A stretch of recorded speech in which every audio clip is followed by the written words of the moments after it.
Have you ever looked around your life, your thoughts, your home, even your daily conversations, and felt like you've been carrying things that don't really belong anymore? Not just old furniture or forgotten gifts, but feelings, habits, and stories that quietly drain your energy. It's something that creeps in slowly, especially after 60. You don't notice it right away, but over time, you realize your peace has been chipped away, not by big, dramatic events, but by the weight of what you keep holding on to. I'm not here to tell you to reinvent your life or throw everything out the window. This isn't about becoming someone new, it's about returning to who you truly are beneath the noise, the guilt, and the expectations. And to do that, we have to start by gently laying down a few things that no longer serve us. Some of them may surprise you, but once you let them go, even one at a time, you'll notice your heart feels a little lighter, your days feel a little freer, and your joy isn't so hard to find. Let's start right here with one of the sneakiest burdens of all, the habit of constant complaining. It may not sound like a big deal at first. After all, isn't it natural to mention the pain in your back or how the weather is messing with your knees again? But here's the thing, complaining doesn't just describe what's wrong, it starts to define how we see the world. And the more we give our voice to what's hurting, the less room we leave for what's healing. I remember Margaret, a woman I met in Tennessee, who had lost her husband several years earlier. Every time we spoke, she'd say, "It just doesn't mean anything anymore." Her grief was real. Her loneliness was deep. But over time, those words became her daily soundtrack. They didn't ease her sorrow. They etched it in deeper. Friends stopped calling her.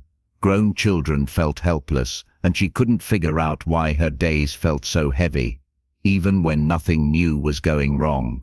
The truth is, her words were painting the walls she felt trapped inside. The danger with complaining is that it often feels like release, but it slowly locks you into a role of someone powerless, stuck, and small. And that's not who you are. You've lived through decades of life, love, mistakes, and miracles. That strength is still inside you. So instead of saying, "I'm tired of feeling like this," today, I need to do one thing that lifts me. It's a small shift, but it returns the power back to you. Now let's look at another quiet thief of joy. Those conversations that revolve around sickness, medicine, and diagnosis. We've all been there. A group gathers, someone brings up their blood pressure, and within minutes, everyone's listing prescriptions like it's a contest.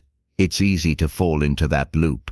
After all, health is a big part of aging. But when the only stories we share are about what's going wrong in our bodies, we start to believe that pain is all there is left. It's not about denying reality. It's about refusing to let it take over the entire story. I met Carl from Arizona, who was still active in his local community center. He told me something that stuck. "I don't ignore my arthritis, but I don't hand it the microphone either." That's wisdom. Because when we choose to talk about small joys, like a grandchild's drawing, a new book, or even how beautiful the trees look this week, we create space for hope. And hope, at any age, is fuel for the soul. Next time you find yourself in a conversation circling around symptoms and side effects, try this. Gently ask someone about a favorite memory or what made them smile this week. You'd be surprised how many people are just waiting for permission to talk about something uplifting. And when you shift the topic, you don't just lift your own spirit, you give everyone around you a breath of fresh air. Now, there's another burden that might hit closer to home than you expect. The habit of comparing your life to someone else's. It's something that sneaks up on you. You might see your neighbor heading off on another vacation, your old college friend posting pictures from a cruise, or your cousin bragging about their perfect garden on Facebook. And suddenly you start wondering, did I miss something? Did I fall behind? But here's the truth. Every person walks a path that's shaped by choices you can't see, Behind every postcard perfect life is a pile of private struggles. And your journey, yes, your journey is not less valuable just because it looks different. Linda from Ohio once told me, "I used to feel ashamed because my daughter doesn't visit often while my friend's family is always around. But then I remembered, I spent years helping my daughter through recovery, and now she's building her own life. That's something I helped make possible." That shift in perspective changed everything for her. Your life isn't a race, it's a tapestry.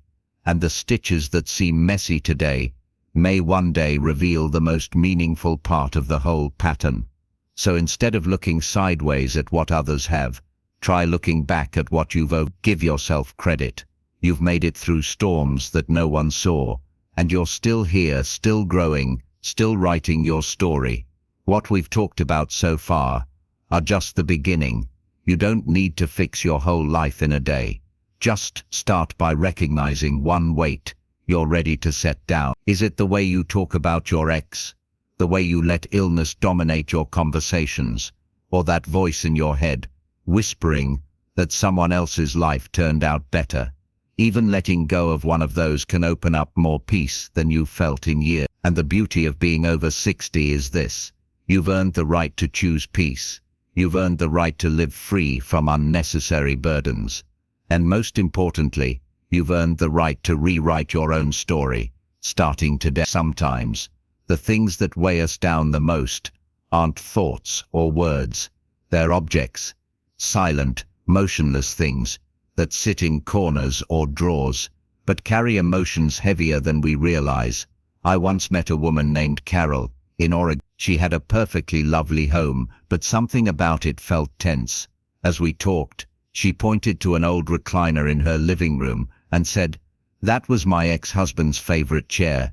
He left 15 years ago, but I couldn't bring myself to get rid of it." And every day, without realizing it, she sat across from that chair, reliving a feeling of betrayal, of abandonment. Not because she wanted to, but because the reminder was always. That's the tricky thing about holding on to certain objects. It's not about the physical space they take up. It's the emotional weight they keep pressing into your spirit. You don't need to turn your home upside down or live like a minimalist, but take a quiet walk through your space and ask yourself, what still brings me peace, and what stirs up something else? Guilt, regret, resentment. If something makes your chest tighten or your shoulders droop just by glancing at it, maybe it's time to let it go. Not as a way of forgetting the past, but as a way of releasing it. You're not defined by that pain anymore. You're defined by how you choose to live today. Now let's talk about people, because the truth is, not every burden is something you can put in a box and donate. Some burdens come with a smile, a phone call, or a family tie, and they show up again and again, not to lift you, but to drain you. You know the kind I'm talking about, someone who never asks how you're doing, because they're too busy unloading their own problems. Someone who always finds a way to bring the conversation back to criticism, gossip, or complaint. Someone who makes you feel like no matter what you do, it's never enough. Sometimes it's a neighbor, sometimes it's someone closer, and sometimes it's someone you've known most of your life. David, a retired veteran from North Carolina, told me that his brother would call every week, never to connect, but to lecture, to argue, to guilt trip. And David kept answering out of loyalty, out of habit, out of fear of being seen as rude. But every time he hung up the phone, he felt smaller, weaker. Finally, he said, "I realized I was letting someone else chip away at my peace, because I didn't want to seem unkind, but I was being unkind to myself." Setting boundaries with draining people doesn't mean you don't care. It means you care enough about your well-being to stop giving away pieces of your energy to those who never give any back. You don't have to cut people off, but you can limit how much time, space, and emotional real estate they get. You can choose who gets access to your heart. And speaking of choices, you don't need to explain every single one. Somewhere along the way, especially if you've spent years taking care of others, it starts to feel like your decisions have to be approved by a committee. You cancel lunch plans and immediately feel the need to say, "Sorry, I've had a headache since morning." You decide to skip a family event and you rush to explain, "It's not personal, I'm just tired." You buy yourself something nice, then immediately add, "It was on sale." But let me ask you this. Who made you think your peace needs permission, that your joy needs to be justified? Susan from California once told me that she'd gotten so used to apologizing for resting that even when she sat down with a cup of tea, she'd catch herself feeling guilty, like she needed to be doing something more productive. And that guilt, it was left over from years of putting everyone else first, of earning rest instead of embracing it. You've done enough, you've given enough, and you've earned the right to make choices, just because they feel right to you. You don't need a reason to rest. You don't need to defend your peace. You don't owe anyone a detailed explanation for how you choose to spend your time.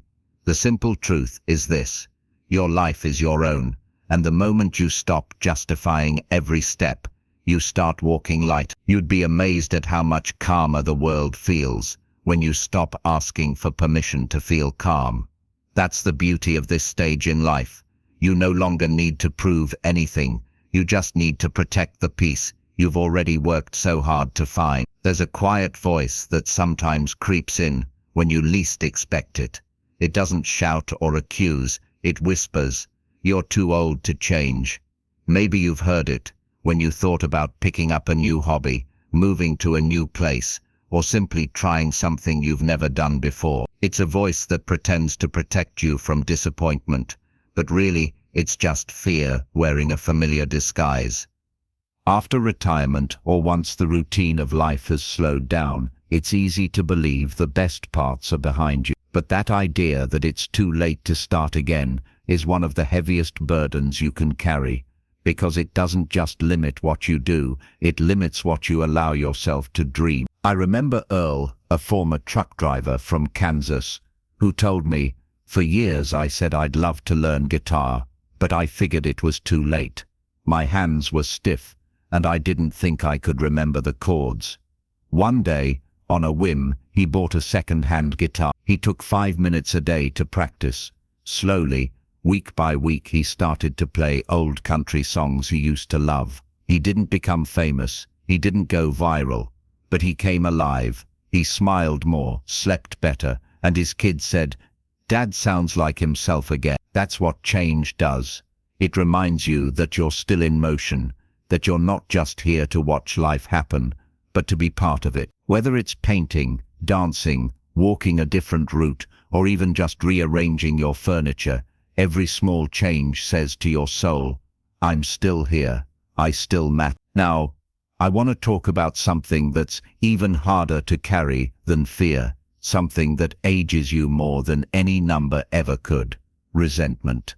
It starts small, a comment that cut too deep, a promise broken, a moment of abandonment or betrayal that never got an apology. And instead of healing, it settles in, quiet but sharp. You try not to think about it, but when that person's name comes up, or when a memory surfaces, it all rushes back, and suddenly your body tenses, your chest tightens, your peace crumbles. Patricia from Michigan once told me, "I still carry what my sister said to me 15 years ago, and she has no idea. But I do. I feel it every time I try to relax, and it creeps in." Holding on to resentment is like carrying a hot coal in your bare hands, hoping it'll burn the other person. But it never does. It only burns you day after day. Forgiveness doesn't mean what they did was okay. It doesn't mean you have to forget or reconnect. It means you're tired of letting that memory own you. It means your peace matters more than your pride. It means you finally decided that your freedom is worth more than your grudge. Try this. Write a letter to the person or moment that hurt you. Say everything you never said out loud. Then fold it up and tuck it away or burn it. Let that be your turning point. Not for them, for you. Because no cream, no vitamin, no medication restores your youth, like letting go of a weight that was never yours to carry forever.